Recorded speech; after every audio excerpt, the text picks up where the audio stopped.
Hello everyone, welcome to another Flesh and Blood video. In this video, I'll be going over the Fi deck that I am going to be playing in my local skirmish. This deck is really fun and I personally think it's really good. If you have a skirmish event coming up, I think this could be a pretty good deck to try out in it, as well as if you just have Blitz events that you play in normally, this would be a great deck to try. Now, I know this might be a little late for some people because I am pretty sure Skirmish started the same week this is getting uploaded, and I don't know when it ends, or this is the last week of Skirmish because I think it's 2 weeks. So I might be a little late with this one, but I just wanted to get it out since I think that this is a pretty fun deck that I think people should definitely be trying. As you can see, the hero being played in this deck is Fi. I think Fi is pretty strong in Blitz, not just because of his ability to seemingly not be fatigued, since his recursion of Phoenix Flame every turn is an extra attack that can get an easy chip damage, but also because he has a lot of natural defense in his equipment. Flamescale Furnace and Tiger Stripe Shuko are some of the stronger equipment that you get to play in Draconic and Ninja, as well as Mask Momentum being an extremely strong helmet that'll usually force your opponent to spend cards in their hand to block your attacks. We even have Snapdragon Scalers here because some of our attacks do need to be given go again. If you wanted to, you could replace this with just Tide Flippers and play something else, but sometimes you will have to use this on a Blaze Headlong, and it's usually will never happen, but sometimes it will if you don't get the best hand. So I'd prefer to have the failsafe just in case, but you could easily play this as something else and just run Tide Flippers. The main differentiation from normal Fi to this deck is that this deck plays two harmonized Kodachi as its main weapons. This is because of some of the new cards we received in Outsiders, mainly being Bleed Out and Stab Wound. These cards work great in Fi. Bleed Out can easily be a 0 for 4, which is something that Fi really likes, as well as Stab Wound can be like an extra copy of Salt the Wound or Lava Burst that really allows the deck to do a lot of damage at the end. Since Mask of the Pouncing Lynx is banned, we can't tutor out our Lava Burst or Salt the Wound, so having an extra copy in Stab Wound is really great, as well it is a blue, meaning we can use it to swing with both of our Kodachis, and play an Art of War or Spreading Flames, or even a Razor Reflex. Before we take a look at the rest of the deck, I want to look at the extra equipment that we're playing. Obviously, since this is Blitz, we can have up to 11 equipment. I am on only 3 Arcane Barrier, the Arcane Lantern, Norrøn Robe, and Tide Flippers. Starting with Tide Flippers, as I said, you could mainboard these if you wanted. If you did, I would play a Searing Ember Blade instead of the Snapdragon Scalers for some of your matchups where you might want to go a bit taller. But personally, I do like the Snapdragon Scalers, although I do think you have to play the Tide Flippers because they are better than Norrøn. The Arcane Lantern is an easy swap in for one of your Kodachis, so I think it's easily the best Arcane Barrier you could be playing. Next, Tide Flippers.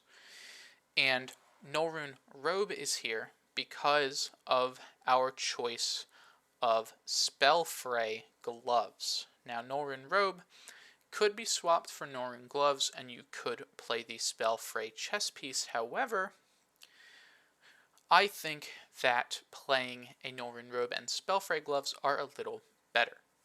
We'll be bringing in this Norrøn Robe and Spellfray Gloves into Wizard.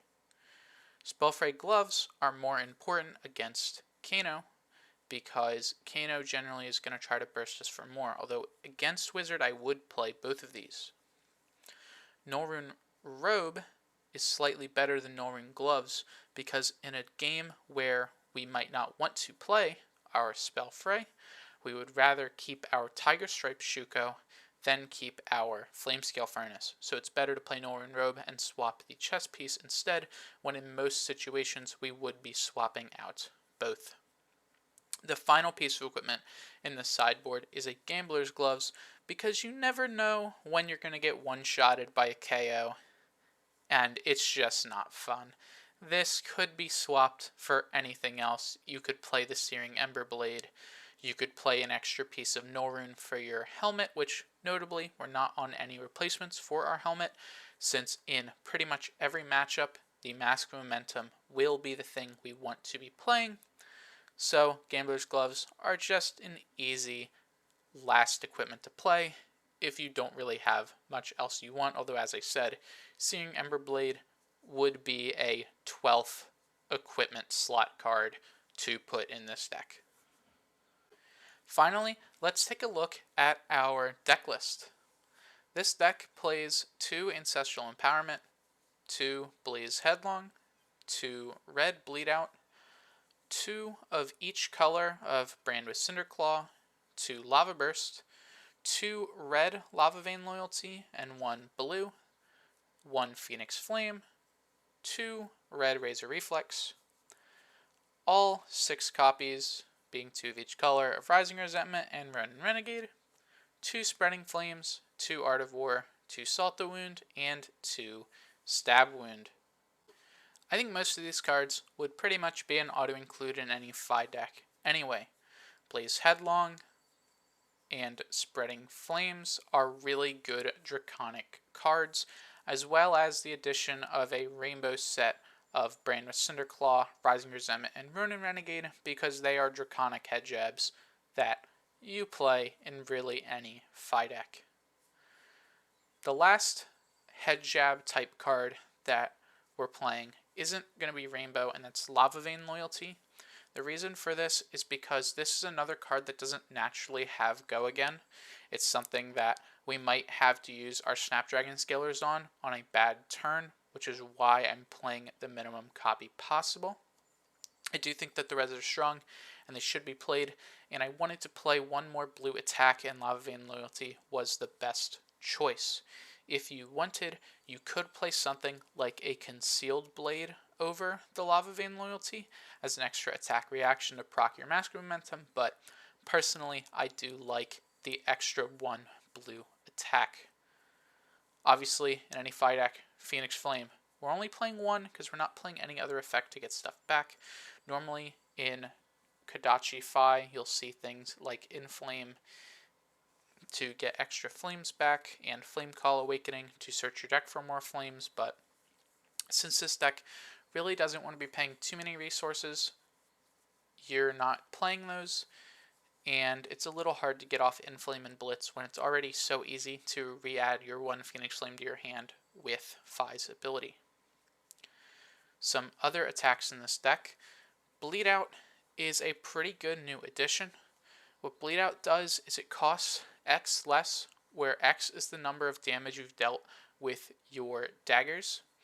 A pretty interesting thing with Bleed Out is with Brand with Cinderclaw, you can turn Kodachi Draconic, which means it will do more damage with a Spreading Flames. That's one of the main ways you can push through extra damage, and is kind of the reason why I wanted to play this deck in the first place, because of those interesting interactions with Kodachi and Brand with Cinderclaw, since I think that's a very strong effect that can definitely win you a lot of games.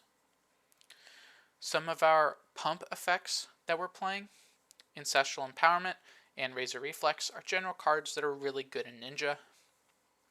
Ancestral Empowerment makes our deck pretty much 38 cards and allows us to easily get off our Mask of Momentum triggers. As I said before, you could play a pseudo third copy with a Concealed Blade, but as I said when I talked about the Blue Lava Vein Loyalty, I do prefer the extra 1 attack. Razor Reflex, similar thing. Sometimes we need to give some of our attacks Go Again. We might lead with the Blaze Headlong and Razor at the end to give it the Go Again, or we may be in a late game situation to where if we swing with a dagger and razor it, we can easily win, which is why I think razor is a lot stronger in Blitz and why it's probably the perfect card to fill its slot.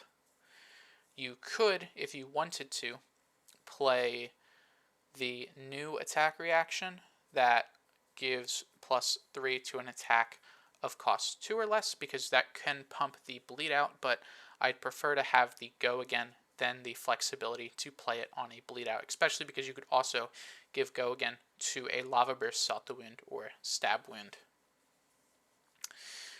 We have 2 board pumps in this deck, Spreading Flames and Art of War. Spreading Flames is an easy choice since most of our deck is going to be Draconic. We can make our not Draconic stuff Draconic with Brand with Cinderclaw. Spreading Flames is a super easy choice. Art of War is another great card. It can help us cycle through our hand as well as being a really great arsenal, since when it's played from the arsenal, it costs a lot less in hand and gives us a lot of benefit really easily. As well as it's something that Frailty Tokens, something that Ninja really struggles against, doesn't really do much against since this isn't an attack and is an instant, so Frailty Tokens won't hurt it. Finally, our last big attacks in the deck, something that we want to try to end each of our turns with, are our big finishers: Lava Burst, Salto Wound, and Stab Wound. Lava Burst and Salto Wound are a tale that you've definitely seen before if you've ever played or played against Fi. Lava Burst gets +3 if it's the 4th or higher chain link, and Salto Wound gets +1 for each other attack that's hit this combat chain. With Kodachi, that's really easy to pull off, getting higher chain links and hits for those 2 cards. So they make great choices to play in a deck like this. And finally, another new Outsiders card, Stab Wound. It's a blue 3-block with 2 base power, similar to Salto Wound and Lava Burst. It's free and 2 power and blocks 3, which is very nice. When it hits a hero, they lose X life, where X is the number of times a dagger hit this combat chain. Usually, you're going to hit with at least 1 Kodachi. If you swing with both your Kodachis in a row, the second one could get blocked, simply because you're on mask momentum, but that's kind of what you want. This is the weakest pump, like the weakest finisher you're playing, but it can definitely win you games, and it is a good outlet in case you don't have the Lava Burst and the Salto Wound, and it's blue, so it's really not terrible as a pitch for your Kodachis. Thank you all for watching the video. I hope you enjoyed. I wish you all good luck in your skirmish events or any future events that you are playing in. With that said, I'll see you in the next one. Goodbye.